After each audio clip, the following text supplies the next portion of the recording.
Loh, kok bisa? Kok bisa? Berubah loh. Dan ini cuman ada satu kartu, dua and only. Dia, wah, Win. ini alatnya nih nggak normal nih alatnya nih. Ini Nggak alatnya. usah dipegang-pegang. Nggak usah dipegang-pegang. Mulai aja dulu. Lu nggak akan pernah tahu apakah lu akan jadi seorang profesional atau enggak, apakah akan karir lu bagus atau enggak segala macam, tapi lu harus mulai aja dulu. Once lu mulai, lu akan baru tahu. Jadi banyak orang tuh kayak kepikirannya tuh terlalu banyak dulu sebelum mereka start. Aduh, ntar gua dicengin nggak ya? Aduh, ntar gagal nggak ya? Aduh, ntar bisa cari makan nggak ya dari sini? Aduh ya, lu adu aja terus. Sementara lu adu ada orang lain yang udah jalan duluan dan lu ketinggalan satu step daripada dia.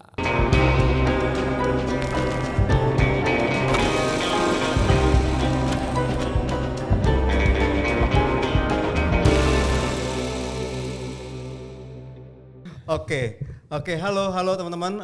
Apa kabar semuanya? Welcome to Darkroom Talk. Hari ini kita kedatangan tamu yang cukup berbeda dari biasanya nih. Yang biasa kita ngundang para fotografer. Kali ini kita ngundang seorang orang industri kreatif juga. Tapi beda ini di bagian entertainment. Kenalin namanya Hans. Halo semua, saya Hans Romanes. Hans Romanes. Nah itu Hans Romanes, tadi kita nanya juga, maksudnya nama panjangnya beneran itu ya gitu? Ya enggak lah, itu kan nama panggung. Nama KTP-nya Hans Surya ya. Oh Hans Surya. Kenapa bisa Romanes? Jadi Romanes itu adalah sebuah nama zaman. Nah jadi sebenarnya itu agak ada sejarah magicnya juga sih. Ya nanti bisa search sendiri di Google ya. Jadi Romanes itu nama zaman, terus kayak cocok aja di combine sama Hans. Ya jadi Hans Romanes. Oke. Udah gitu doang sih. Nah tadi kan udah denger ya teman-teman ya, ada kata-kata magic. Nah kita dihubungin nih Darkroom ya kan sama magic, jadi black magic ya kan. Kita mau bahas tentang black magic ya. Waduh bukan. Magic and Creative Industry pastinya ya. Seorang Hans ini adalah seorang pesulap ya. Ya, seorang magician ya. Professional magician. Professional magician. Ya. Nah, dari kami berdua terus terang belum kenal sama Hans. Hans ini direkomendasiin sama seorang teman itu Wendy, ya kan. Boleh tuh Hans diundang. Yaudah, yuk kita undang yuk gitu kan. Penasaran juga, lucu juga nih. Darkroom tuh ada warna berbedanya nih. Nah, boleh nggak sih kita kenalan dulu nih? Lu mau kenalan dulu nggak sama Hans? Mau tahu nggak? Enggak. Oh enggak. Enggak, bencana. Berarti udah selesai sesinya. Udah Ya? selesai. Oke, yuk kita jadi mau bahas apa? Bahasnya sih tentang ya mau tahu tentang seorang Hans itu bisa bekerja di industri kreatif ini gimana awal mulanya gitu loh. Nah, Tapi sebelum itu ya, sebelum lu bekerja di industri kreatif atau jadi pesulap, lu udah emang ada basic public speaking nggak? Enggak, sama sekali enggak. Enggak sama sekali. Nah, sama sekali. Nah, oke. Yang mau gue tanyain, lu jadi pesulap dulu baru belajar public speaking atau lu belajar bersamaan tuh? Oke. Jadi ini menjawab sedikit sejarah sebelumnya ya. Yeah. Dulu itu saya bukan orang yang seperti ini, sangat takut kamera, sangat takut ketemu orang, ngomong pun sangat tidak lancar ya. Pokoknya takut lah karena juga memang backgroundnya mungkin juga dulu kan kalau SMA tuh juga suka dibully dan segala macam. Oke. Yang membuat bisa public speaking itu gue pertama karena ikut MLM. Oke. Nah itu yang bikin gue jadi bisa ngomong sampai selancar dan sepede itu. Iya.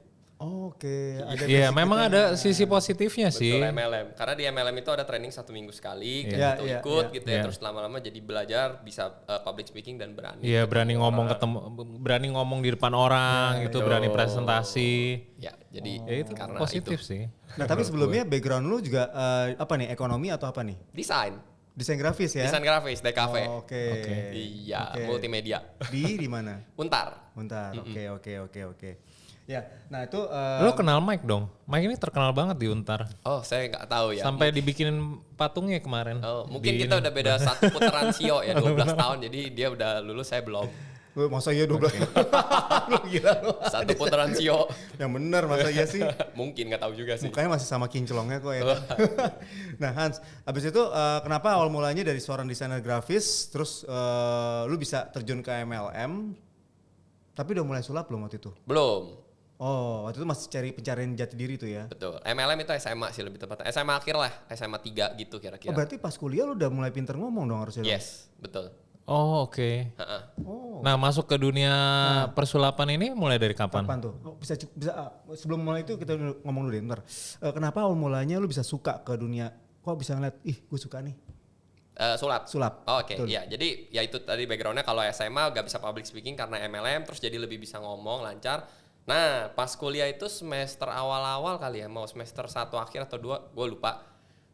Ini awal mulanya banget gue suka sulap tuh, gue lagi jalan-jalan ke sebuah mall dulu namanya masih Mega Mall, mungkin pasti tahu Pluit. lah. Oh, Pluit. Pluit. Ya, Pluit. Oke. Namanya masih Mega Mall. Ya. Di situ ada satu toko sulap. Ya biasa, cuma sekedar lewat gue lihat, ih keren ya, lucu ya, bagus gitu kan. Iya. Visual. Ya. Nah, diperformkanlah oleh si penjaga yang ada waktu itu di sana. Setelah diperformkan, ih gue lihat keren banget.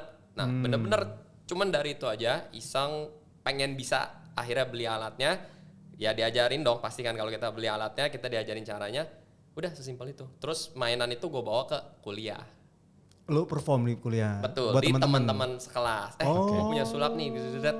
Ini bener-bener awal mulai banget. Nah, setelah gue perform itu, gue ngeliat reaksi orang kok kayaknya amazed banget gitu. Kok bisa ya kayak gitu. Nah itu jadi ada semacam kecanduan lah, biasa lah gitu kan. Jadi kayak ih keren juga ya. Maksudnya bisa nge-attract orang nih dengan jauh lebih mudah. Orang juga seneng. Terus kayak apa ya, jadi lebih gampang buat kenal atau dekat sama orang baru. Jadi kayak misalnya gue main sama lu nih. Gue lagi perform, tapi lu bawa temen lu di sebelah lu.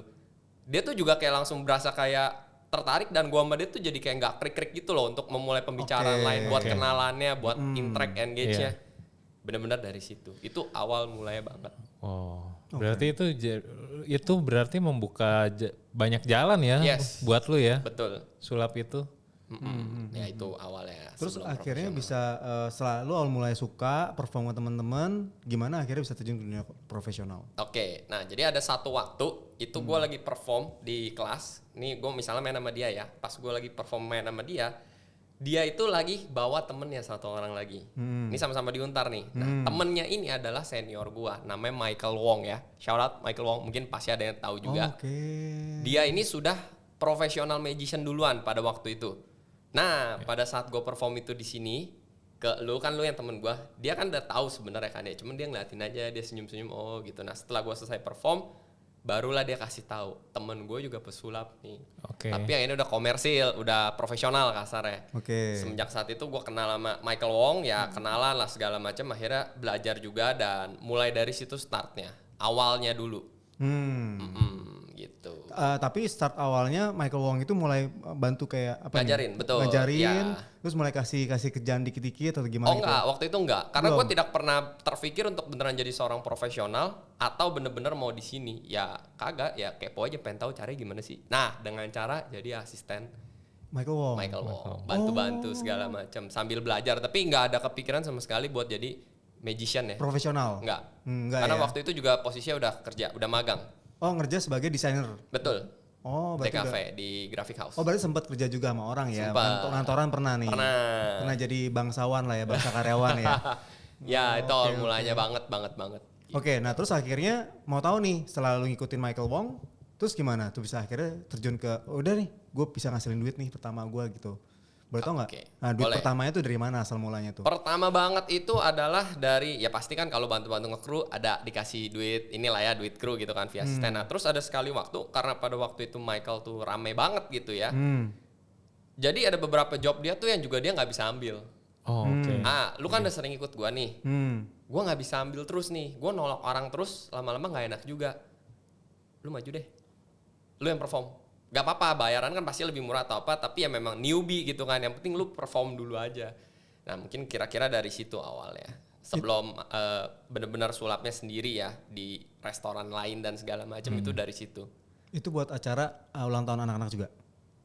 Bukan, waktu itu pertama kali acara kampus di Untar lagi ada semacam kayak pensi begitu. Di kampus 2 itu gue inget banget. Oh, oke. Itu awal mulanya berarti dapat duit pertama sih Betul, tuh ya? duit pertama banget dari sulap. Boleh tahu nggak nih nominalnya berapa? 200.000. Berapa jam? Itu waktu itu street magic sambil main yang jarak parlor mungkin 1 jam kali ya. Oh 1 jam. 1 jam ya. Lumayan Enggak, lah. lebih. Itu keluarnya kalau nggak salah 2 atau 3 kali sesi, berarti hampir 2 jam. Oh hampir 2 jam. Iya, 30 menit, cuman lebih gitu lah. Ya oke itu buat pengalaman, cari pengalamannya aja Betul, lah ya. itu pertama kali main sulap dibayar sama orang lain. Tapi lu grogi nggak? Oh banget, udah grogi, ada failednya juga, terus ya gitu deh. Nah itu kalau, nah sekarang gue langsung step maju nih ya. Gue pengen tahu nih,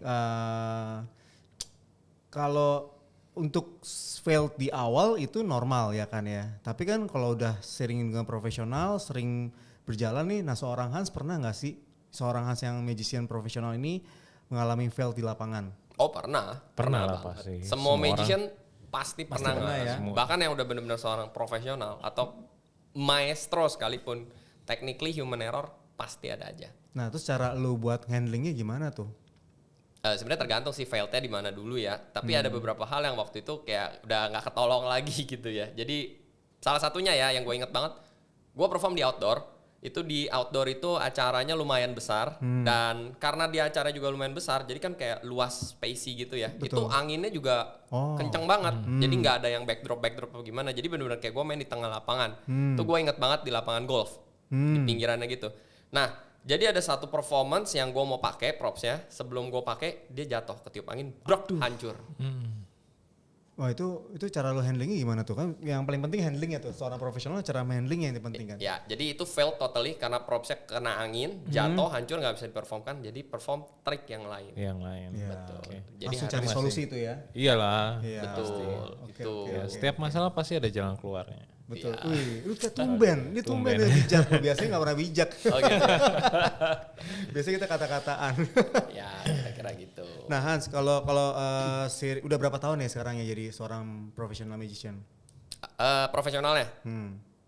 14 kali ya, mau 15 tahun. Wih gila lama banget, udah bilang senior lah ya. Ya, Michael Wong udah berapa lama? Dia lebih senior lagi dari gue, mungkin 18 atau 19 tahun kali ya. Oh berarti dia udah mulai dari sejak SMA dong ya mulai Iya, kerja gitu dong? mulai mungkin kalau SMA mulai belajar. Belajar. Ya, as a performer kuliah. Oh. Mm-mm. Michael Wong tuh ya terkenal banget sih memang ya. Ya, Iya. betul. Dia termasuk salah satu apa tuh yang acaranya Deddy Corbuzier apa? The Master. The Ya, Master. betul. Lu juga The Master? Enggak, belum. Saya belum sulap waktu itu. Oh belum. Belum. Baru tapi mulai suka. Enggak, belum dong. Oh masih MLM waktu itu ya? Enggak MLM juga sih, masih hanya penikmat aja. Oh, penikmat. lihat keren gitu. The Oh, Master oke, belum. Oke, The Master belum ya. Belum. Nah cuman gue lihat ini loh, apa namanya, Gung, gue lupa nama lu ya. Apaan sih? Gue lihat dia tuh ada foto juga sama Deddy Corbuzier ya waktu itu ya. Ya, Sempet ya. betul. Itu di event apa ya? Itu di acara event off air sih, di Kids Birthday ya kalau nggak salah ya. Ya itulah kalau nggak salah. Kids Birthday. Ada Om oke, Deddy oke. gitu. Oke, selama 14 tahun ini pesulap favorit lu siapa? Di Indo dulu deh, di lokal. Di dulu. lokal, Ah. waduh, lokal ya, magician favorit. Ya mungkin salah satunya inspirasi terbesarnya tetap ya, Master Deddy Corbuzier. Oke. Oh dia tetap ya. Ya, salah satu favorit ya, mungkin ya itulah Godfather-nya tetap so far saya Master Deddy Corbuzier. Gila emang Deddy Corbuzier itu emang Ya. kayak semua bidang yang dijalani kayak berhasil dengan baik ya. Ya karena kalau disulap dia memang ya bisa hampir menguasai segalanya dengan hampir sempurna. Ya, Sempurna. public speakingnya bagus, triknya bagus, idenya bagus, skillnya bagus. Actingnya juga bagus. Iya, semuanya bagus. Body language, Ah, semuanya gitu. Iya, karena sulap itu nggak cuma soal teknis doang loh. Betul, Maksudnya betul, banyak betul. hal yang sebenarnya lu nggak nyangka, oh ternyata harus perlu apa gitu. Betul. Kayak kemampuan acting juga harus. Iya betul. Iya. Ya gitu deh, sulap itu walaupun kita bisa perform dengan baik ya, walaupun kita bisa perform dengan sempurna dan bikin orang amazed, tapi kalau kita punya showmanship, cara ngebawainnya nggak bagus, orang jadi, oh iya ya udah so what? Iya. Iya. Iya lu jago, terus Iya, apa? iya, iya. Nah itu susahnya di situ. Jadi gimana cara kita bikin orang yang dibohongin, dia tuh tetap happy walaupun dia tahu dia lagi dibohongin. Oke. Ya itu. Nah terus mau tanya juga, lebih gampang menghibur anak kecil atau orang-orang dewasa? Lebih gampang yang mana? Iya. Plus minus ya, tapi kalau dari pertanyaan tadi harus jawab orang dewasa. Lebih gampang. Yes, karena orang dewasa lebih bisa berkomunikasi. Kalau anak-anak itu, wah susah loh.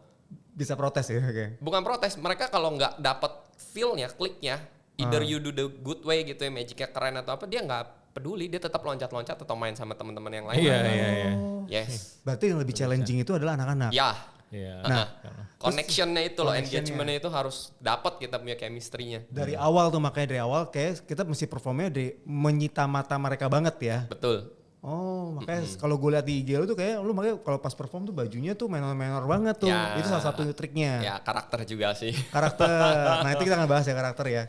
Nah, ini teman-teman buat teman-teman tahu aja kalau Hans ini tuh seorang, kalau yang gue lihat di Instagramnya dan gue pelajarin lebih dalam tuh banyakan di birthday anak-anak ya. Betul. Berarti memang apa ya, seorang pesulap itu di challenging itu ketika banyak anak-anak yang menonton dan akhirnya berhasil. Dan kalau dilihat teman-teman lihat tuh anak-anak tuh banyak ekspresinya yang lucu-lucu di Instagramnya Hans. Iya. Hans boleh kasih tau dong Instagramnya apa tadi? Hans Romanesque nih. Romanesque. Ntar editor tolong ya. Oh iya, lu editor ya? Oh iya, Waduh. ya begitulah Nah ya. kalau gue lihat kan TikTok lu lumayan gede banget nih sekarang, Oh, iya. udah 2,5 juta. Lu lebih awal Instagram dulu apa TikTok dulu? Oke. Nah ini pertanyaan yang juga sering tanya orang. Instagram dulu as Hans. Hans itu kan memang profesinya magician, professional magician. Yang TikTok itu malah sebenarnya nggak ada sulapnya sih. Itu bukan konten sulap dan bukan magician. Saya jadi apa ya itu ya? Tebak-tebakan. Masuknya sebenarnya kategorinya prank sih, iseng ya, komedi. Jadi itu satu konten ya, dua konten yang sangat berbeda sekali, yang sulap sama yang IG. Iya, iya. Gitu. Nanti kita bahas yang itu ya. Oke. Nah, cuma gue lebih tertarik dari tadi gue perhatiin baju dia nih. Itu gue lucu juga. Gue suka baju soalnya. Oh gitu ya? Gue lihat tuh itu baju apa tuh ya? BTM. BTM. Itu Oh, apa ini. tuh? Ini Ah. BIMF. Oh BIMF. Nah, ini singkatan dari Busan International Magic Festival. Oh ini Korea. lu ikut ini Ya. festival ini? Ini lomba Oh championship. lomba. Oh terus lu mewakili Indonesia? Kurang lebih seperti itu. Oh dan lu menang. Puji Tuhan dapat juara 3 Wih mantap.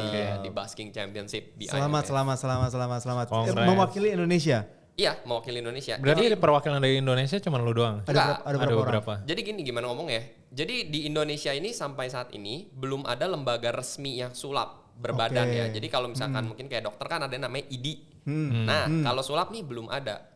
Jadi bisa nggak kita berkontestasi atau ikut di luar atau event-event official magic di dunia internasional, tapi nggak ada berbadan gitu? Bisa, jatuhnya personal. Nah kayak gue ini datang personal, jadi memang apply-nya personal, semua registrasi dan ikutnya semua personal. Biaya juga biaya sendiri. Iya, harusnya tidak, cuman jadinya sendiri ya. Karena nggak ada asosiasi tersebut Kurang ya. lebih begitulah. Jadi untuk kita submit proposal dan segala macamnya jauh lebih sulit. Jadi daripada eventnya udah lewat ya jalan Sendiri. dulu deh, beli dulu. Iya. Oh, oke. Nah itu waktu itu lu performin apa ya? Kok bisa sampai juara 3 itu gimana caranya lu performin itu gimana tuh? Lu Oke. Boleh di spoil dikit nggak? Jadi waktu itu yang dari Indonesia yang berangkat ke BIMF Korea itu ada 3 orang. Salah satunya gua. Ini yang sulapnya ya. Jadi nama lombanya ini BIMF Basking. Jadi BIMF ini kan kayak nama acaranya nih, nama lembaga badannya gitu Iya, ya. iya. Acaranya banyak nih. Nah salah satunya adalah yang Basking. Basking ini tuh jadi semacam lomba, tapi lombanya perform. Oke. Jadi kita nih perform, terus nanti dinilai, lu bagus gak ya performnya? Oh ini performnya gini bagus gak ya? Nah itu dinilai, dilombakan. Jadi kira-kira memang lomba orang perform. Jadi bukan ngadu susah-susahan, ngadu original-originalan enggak, tapi ngadu perform siapa yang paling bagus, pecah, menghibur, kurang lebih begitu. Oh berarti itu ada audiensnya dong. Yes, ada audiens dan juri. Jadi juri akan menilai responnya para audiens gimana gitu Plus ya. juri salah satunya. kasih poin juga. Oh poin juga. Jadi Oke, itu ada quality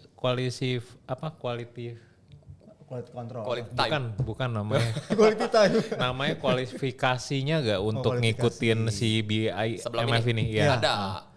Apa aja tuh kualifikasinya? Kita submit video dulu, oke? Who are you? Pastinya karena ini kan di internasional mereka mungkin nggak tahu kita siapa gitu kan. Iya. Dan yang kedua dia akan lihat performnya apa. Karena which is kalau misalkan lomba yang seperti ini, lomba sebesar ini, sorry itu saya yang datang mungkin misalnya yang diperformkan terlalu biasa gitu ya, atau mungkin di sana juga udah baik banget. Ya mungkin susah untuk tembus gitu. Karena dari luar itu performernya juga gila, keren-keren banget coy. Oh. Iya, Jadi ini mereka di luar milimin. Korea ya, maksudnya Iya. Asia. Iya. Itu dari negara mana aja tuh yang ikut ke Yang di sana? 2024 ini? Iya, 2024. Korea, Jepang, Indonesia ada, Thailand ada, Malaysia, ada beberapa negara sih. Itu cuma Asia doang? Yang dari luar ada, tapi kayaknya waktu itu nggak join kompetisi. Yang dari luar negeri itu juri dan guest star. Oh guys, oke. Dan ini lombanya kan lomba besar sekali ya. Itu juga ada 2. Yang basking itu kita di outdoor, yang lomba kayak show. Iya. Jadi ibaratnya di sini lomba kayak di kota tua. Nah, satu lagi lomba yang profesionalnya itu di teater. Oh. Jadi bukan yang show, tapi yang memang lomba ngadu original, susah dan segala macam. Jadi itu kategorinya banyak. Oke. Gitu. Kurang lebih begitulah ya. Nah, juara 1 dan juara 2 boleh tahu nggak negara mana?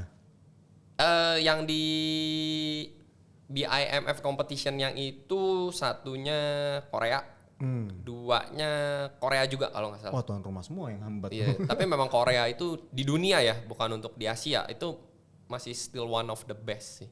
Untuk perform Semua. semuanya. Ya. Gila, dia megang semua ya. Kalau untuk untuk hiburan dia megang semua ya, K-pop Iya, lah. karena memang disupport sama Betul. pemerintahnya. Dan mereka itu sudah ada akademi resmi.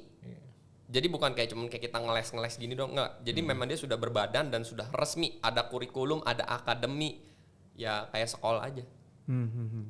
Nah, ini bisa dibilang juara 3 lo di event sebesar ini itu berarti portofolio yang cukup besar banget ya buat lo ya jadinya. Puji ya. Tuhan. Nah, terus gue liat di IG tuh ada juga lo ada dikasih piagam juga sama kayak orang yang rambutnya kayak apa ya? Oh. Merlin atau apa ya? Benar apa ya? Benar. Itu apa Itu ya? Medal of Merlin Award. Ya, itu salah satu penghargaan. Kalau ini bukan lomba, ini semacam apresiasi atau penghargaan dari World of Magic internasional kepada magician gitu. Oh, itu semua magician dapat lah ya. Enggak semua. Tetap ada kualifikasinya dulu gitu. Itu tidak bisa kita apply ya. Maksudnya kan kalau lomba kita bisa mau join dong mau ikut lomba. Kalau ini enggak.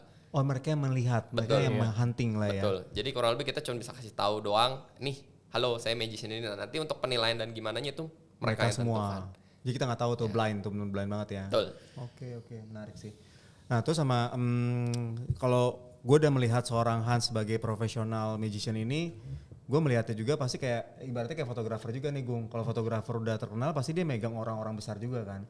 Nah, termasuk di IG gue juga lihat sempat ada event yang ada petinggi negara juga ya. Betul. Nah, itu baru kemarin. Baru kemarin ini ya.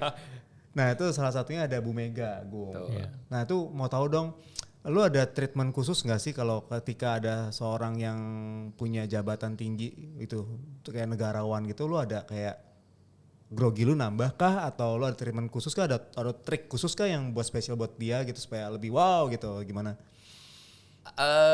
Kalau itunya sih mungkin nggak terlalu berasa, maksudnya gimana ya treatment khusus atau apa, karena malah jangan salah loh, orang-orang besar banget atau orang-orang VIP most likely mereka tuh humble, nggak gimana-gimana, sopan dan apa ya, baik gitu loh, humble banget. Malah ya mungkin biasanya yang agak strict itu ya kayak ajudan atau asprinya. Nah itu yang gue mau tanya sih sebenarnya, protokolernya tuh kayak gimana tuh pas lu perform, apakah lu harus perform dulu ke ajudannya terus baru di ACC terus baru perform ke Bu Mega, atau maksudnya lu perform pas hanya di acara aja? Perform hanya di acara aja, jadi nggak ada yang kayak harus kasih tahu dulu nanti main apa ya, membahayakan nggak, apa yang dibawa gitu, nggak sama sekali.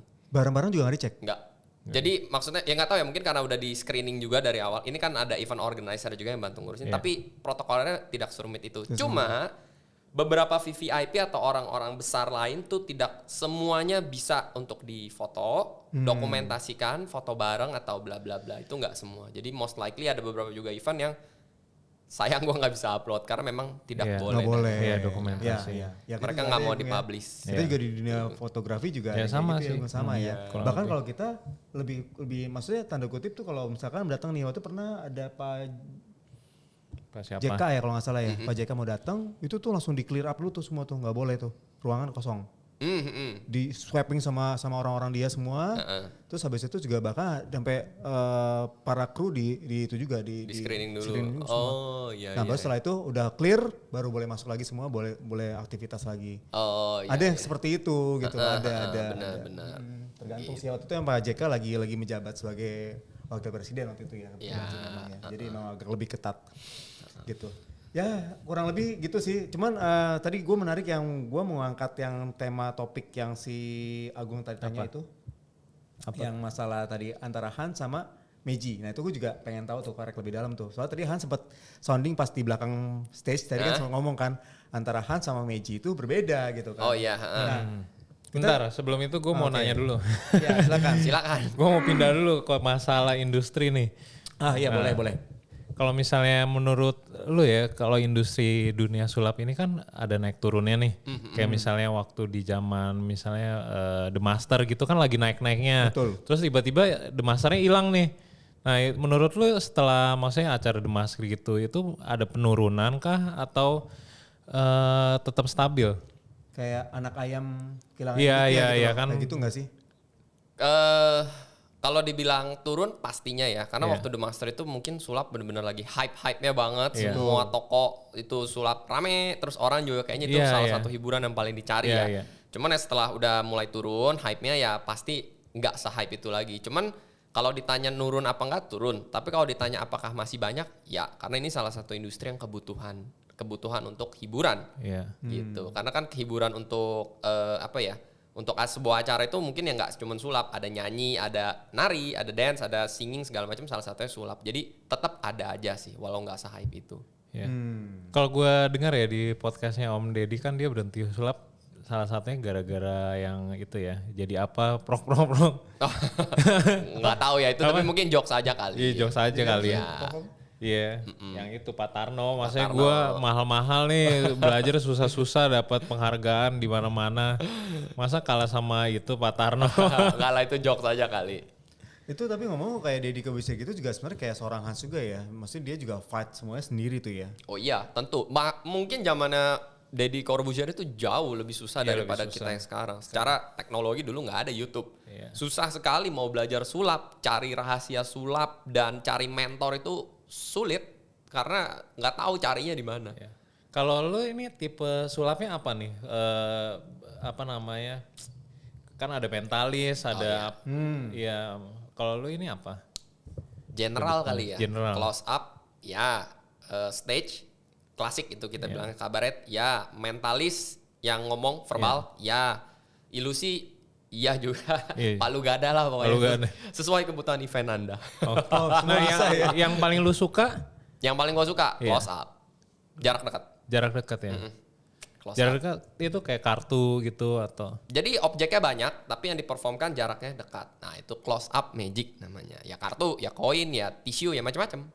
Itu ada kartu tuh coba. Nah lu bisa perform gak? Coba aja tuh cobain kayak gimana. Ini Kira-kira close up close up. Close up. Coba. Ini saya lihat ke sini ya lah ya. Iya. Atau gimana? Ke tengah-tengah Ini apa? sih, Iya. tengah sini. Sini aja. Sini, ya. sini, sini. boleh. Ya, ini contohnya lah ya. Ini di sini saya punya sebuah apa ini ya? Ini kita bilangnya card clip sih ya. Terus habis itu di sini saya juga punya kartu. Nah, Kartu pesulap nggak tuh? bukan. Ini Kartu kartunya biasa. kartu normal. Mau dicek dulu? Gue Silakan. cek dulu, gue gak percaya soalnya. Tunggu gue cek dulu. Boleh di shuffle juga boleh. Silakan. Mau dikocok, mau di shuffle boleh bebas. Oh ya normal sih. Ya, enggak ada, bukan alat itu. Boleh dicek untuk memastikan semua kartunya random dan juga Bagus tidak ya ada ini yang kartunya ya. disetting. Ya lumayan. Ya tapi itu juga ada. Biasa lu. Ya 2 juta lah gue jual Oke. lu Gum. Oke. Buset. Oh udah. Udah. Nah, ini pokoknya kartu Oke, normal lah ya. Ya. Ini saya kasih lihat dulu ya, pokoknya ini kartu normal. Nah, kalau sudah sekarang, Bro Agung boleh ambil satu yang mana aja, bebas. Kasih lihat gak? Boleh kasih lihat yang lain, kasih lihat Oke. kamera, tapi jangan kasih tahu saya. Wah. Oke. Dah. Ya. Kalau udah, taruh di sini. Nah, ini lucu nih. Ini lentaro ya. Hmm. 1, 2, 3. Saya goyang-goyang, dia pindah ke tangan kanan. Bingung nggak? Anjay, itu gimana gue nggak tahu pun. Nanti gue coba slow mo lu pakai 120 kan Gum. Bingung nggak? Biar kita slow mo Gum. Lu bingung nggak? Emang pindah coba mana? Ya, Coba nggak mungkin pindah. lah ya.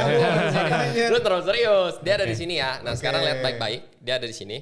Jadi gini, gua akan menghitung 1, 2, 3. Terus kalau udah kita kocok kartunya. Ya pokoknya gitulah ya.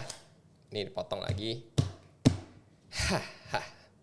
Gue berdiri aja deh ya, biar lebih gampang. Nah, setelah dipotong-potong kartunya, kalau gua snap seperti ini, kartunya sekarang pasti paling atas. Dia muncul dengan sendirinya paling atas. Bukan. Bukan coy. Apakah bisa di-cut nanti ini?